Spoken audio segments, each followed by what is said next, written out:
فيس تو فيس، وجه لوجه، وركلات الترجيح، والبداية لشبيبة القبائل، وبامتياز يتمكن يبدو لي كرار من تسجيل الإصابة الأولى لمصلحة شبيبة القبائل. شبيبة القبائل تمكنت من تسجيل الإصابة الأولى، ويأتي الآن دور الدرار جواليد، مهمة صعبة وصعبة وصعبة وصعبة للغاية أمام دوخة عز الدين. هل سيؤكد عز الدين دوخة عن البراعة نتاعو اللي أظهرها طيلة هذه المباراة؟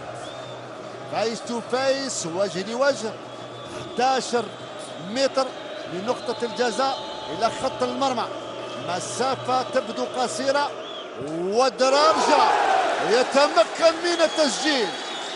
درارجة يتمكن من التسجيل، دوخة في جهة والكرة في جهة، وإصابة مقابل إصابة، إصابة مقابل إصابة، هدف مقابل هدف، والأهازيج من جديد تتعالى، والأوركسترا تبدأ العصر بالنسبة لأنصار الفريقين.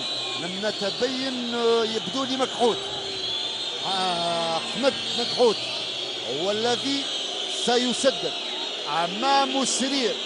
هل سيتدارك سرير ما فاته؟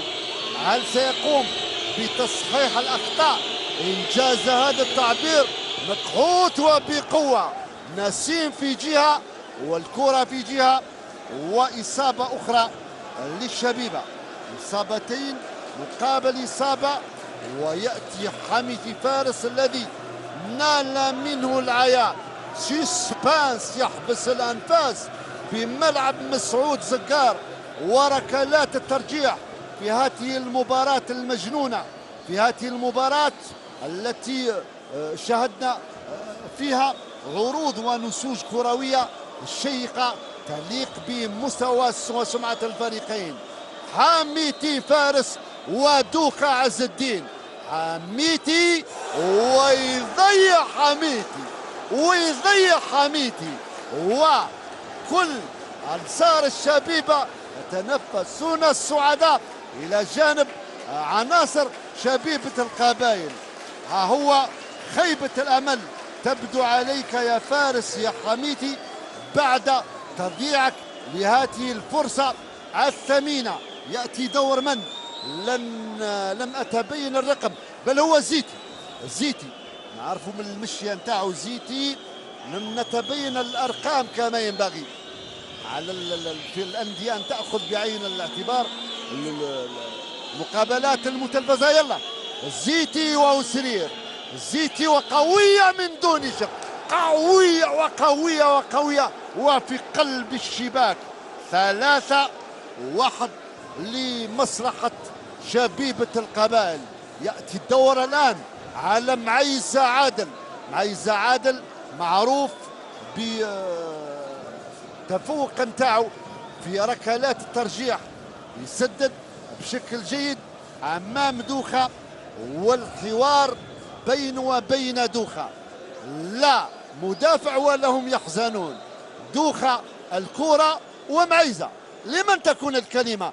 معيزة، والمتابعة لدوخة. دوخة دوخة دوخة دوخة، أقول للمرة الألف، دوخة هو الذي، شوف، إذا تأهل شبيبة القبائل إلى الدور المقبل، الفضل كل الفضل، أقولها وأعيدها، يعود إلى دوخة عز الدين الذي تصدى لكرات لا تصد ولا ترد، وينقذ مرماه حتى في ركلات الترجيح. إذن دوخة لو تسجل يعني هذه، لو تسجل هذه تتوقف، والتأهل سيكون للكناري بالفعل. فعلها الكناري شبيبة القبائل بفضل دوخة، بفضل براعة الحظ.